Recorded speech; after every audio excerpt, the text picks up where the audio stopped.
Hello, I'm Dr. Terry James Gingrass, and this is Dr. G's ADHD Chat, a show trying to make the world safe for ADHDers. I'm a clinical neuropsychologist and psychologist, and I am the father of two ADHD kids. And guess what? I'm married into a whole family of ADHDers. I've been working with ADHD for 45 years or so, and I've been in psychotherapy, in private practice uh, for about the same length of time, actually. So I am also a certified high performance coach and from the High Performance Institute. And I've been doing that for, I guess, about 12 years or so. And okay, so I'm a psychotherapist and I'm a coach. So, what's the difference and what's the benefit as far as your ADHD person? Uh, okay, I will tell you that psychotherapy has got a huge difference in that it tends to be from coaching, in that it tends to be past focused. Okay.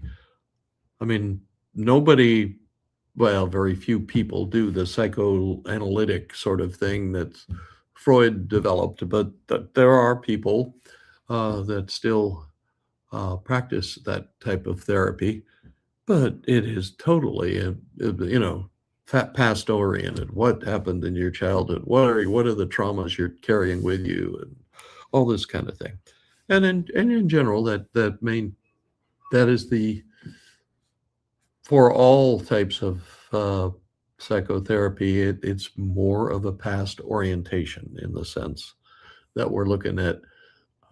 Don't some practices of therapy don't really go into detail what exactly happened. They just go with what is the cognitive load that you're carrying forward. Why do you have these exaggerations or misanalysis kinds of things that stem from your past, from a rejecting mother, or anyway.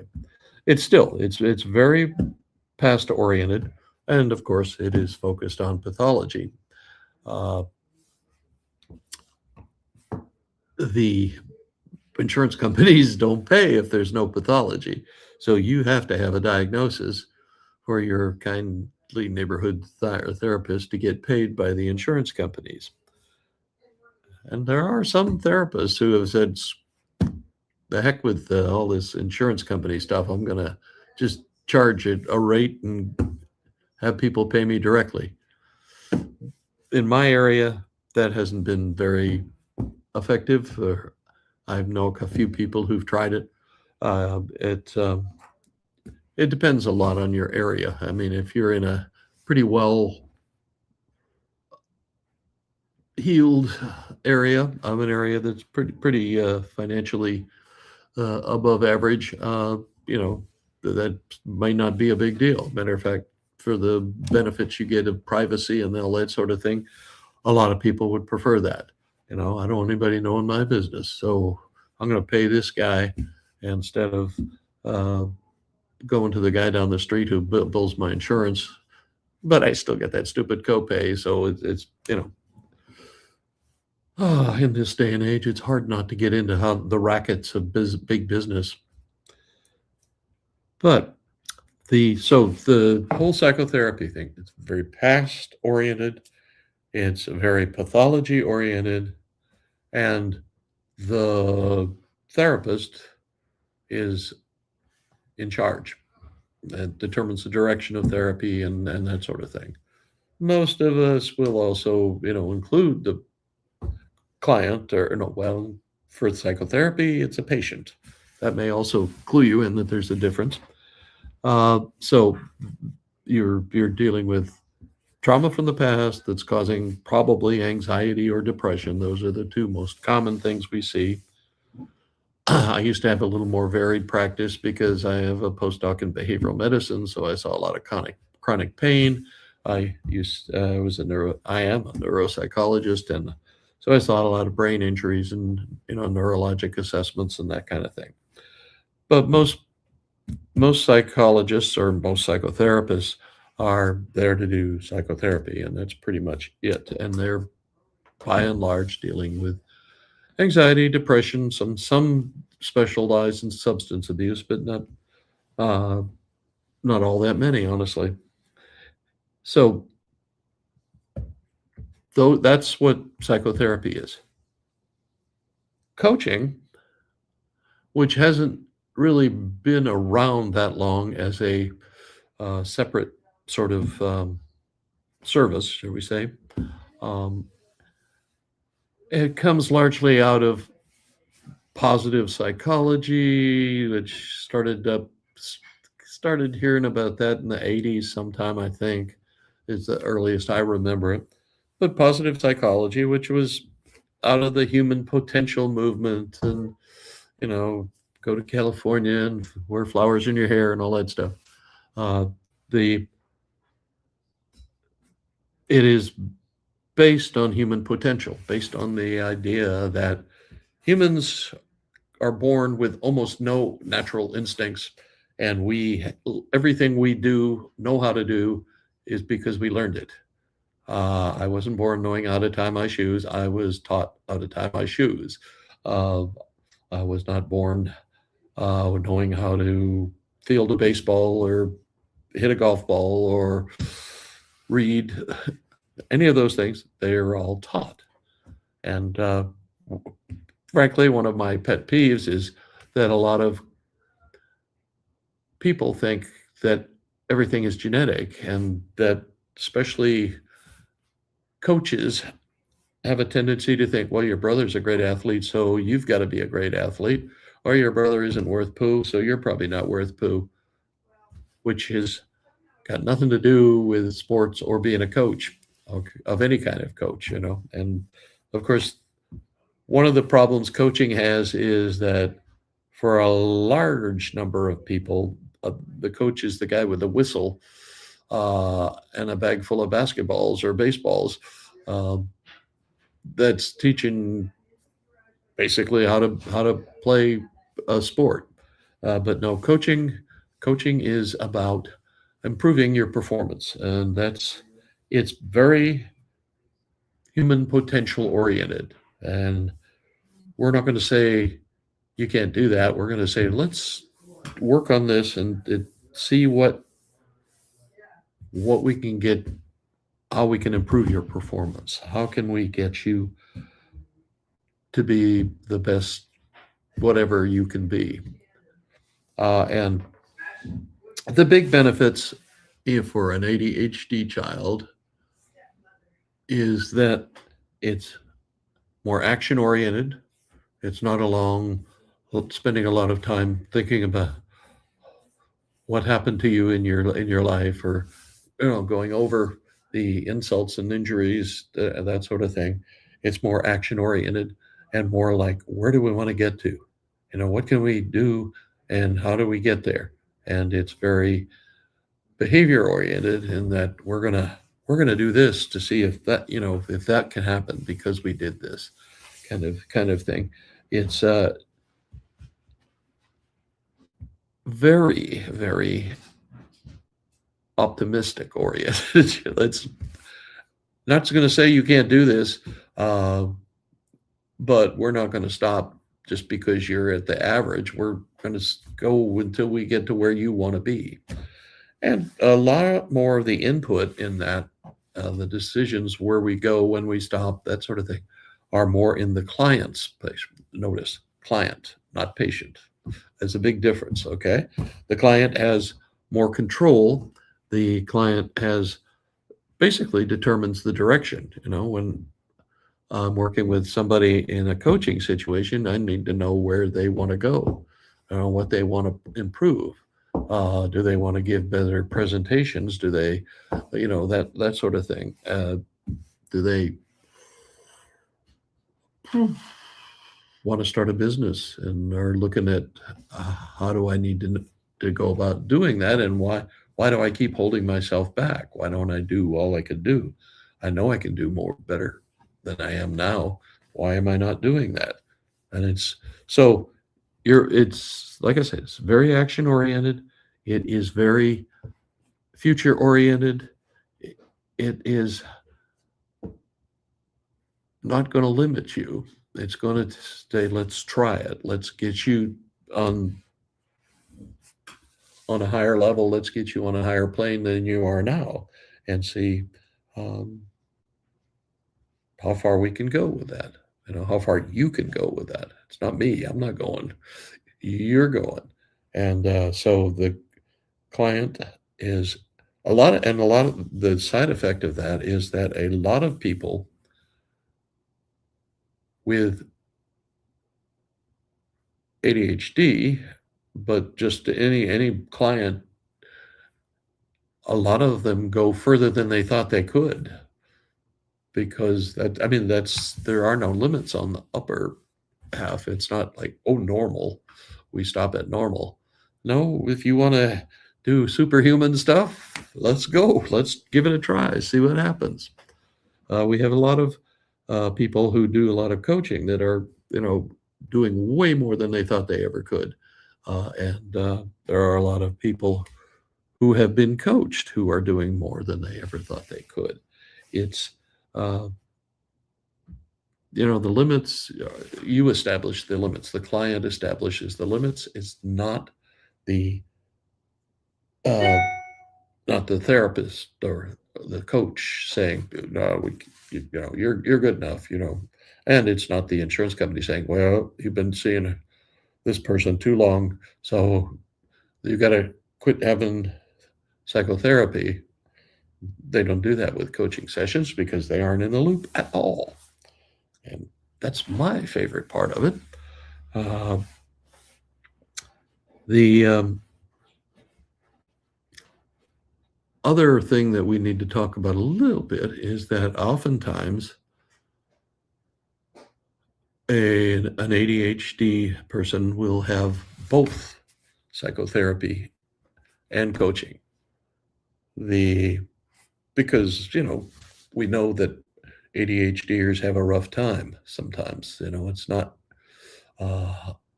all sweetness and light with them, and a lot of times they'll have other co-occurring kinds of problems.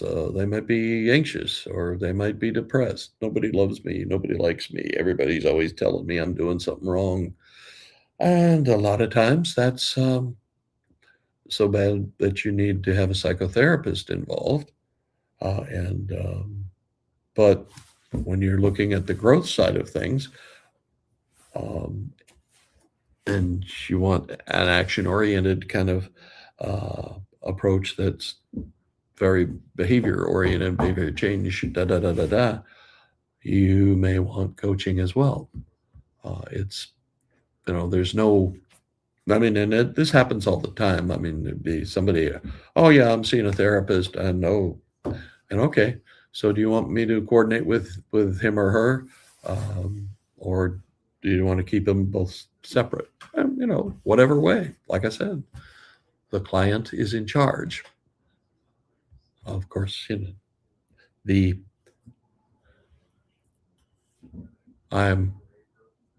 I still have some some things I have to be control of. I'm not going to teach you how to fly without an airplane at all, or even consider doing that. So we will take you as far as you can go, as long as you don't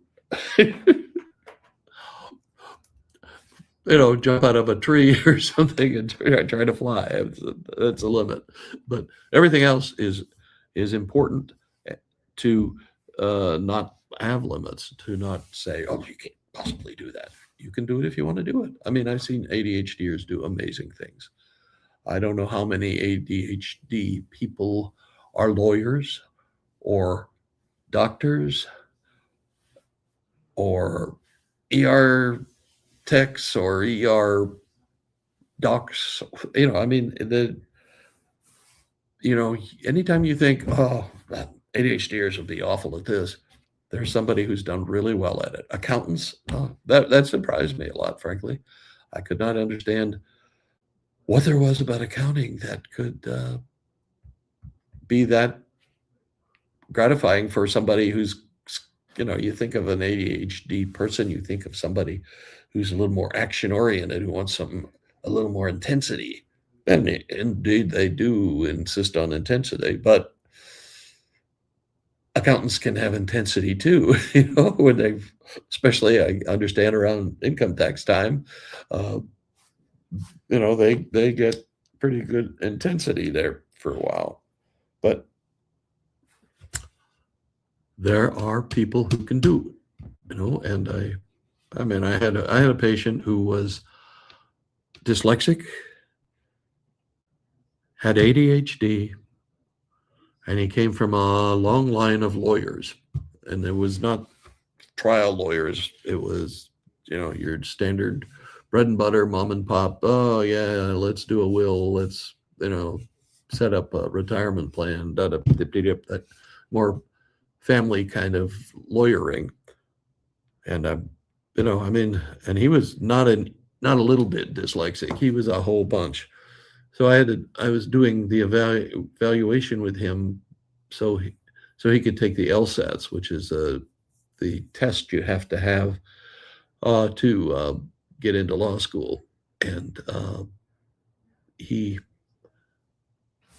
didn't think he could finish it on time, and he wanted some time extensions and that sort of stuff, which is possible under Americans with Disabilities Act.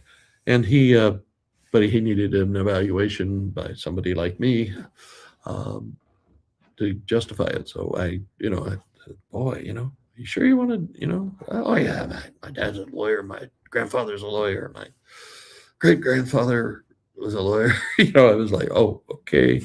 So anyway, and he definitely had ADHD, and he definitely had dyslexia, and he got accommodations, and he apparently did well enough on his LSATs to get into law school, and now he's in charge of the firm that his father used to run. So I guess that's a success story, but it also illustrates that there are bunches of different things that people can have that you would think would be get in the way of doing any of these or certain positions and certain jobs, but they do great at it. You still, I think, need to check the kind of learning environment, or not work environment, before you before you spend 12 years in graduate school or something trying to become qualified for it. But I mean, that's the good part about being a coach, is that there are no preordained. If you want to try it and you are willing to do the work, we can probably make it happen. I know I've done, used to do cognitive retraining work with people who had brain injuries. And that was very interesting because a lot of people would come out of a car accident or something and, not know their name. And after 6 weeks or so, they were doing pretty well, almost back to normal. And another 6 months or so, they were pretty much where they had been. And that's gratifying, but it's also not real common. But if you're willing to put in the work and you got somebody who knows the direction to point you in, why not? Give it a go. Okay, that's me talking about the difference between coaching and psychotherapy. And because coaching is faster, it's more action oriented, it's more immediate. It's a better fit for ADHDers, and the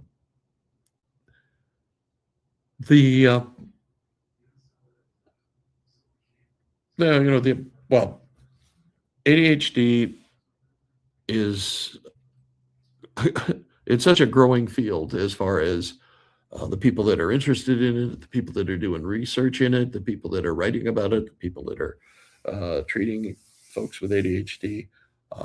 It's just burgeoning. It's grown really fast. And when I started out, we didn't even have ADHD. We just had hyperkinetic reaction of childhood, which is a mouthful and not very descriptive. Anyway, so I am Dr. Terry James Gingrass. My website is terrygingrassphd.com.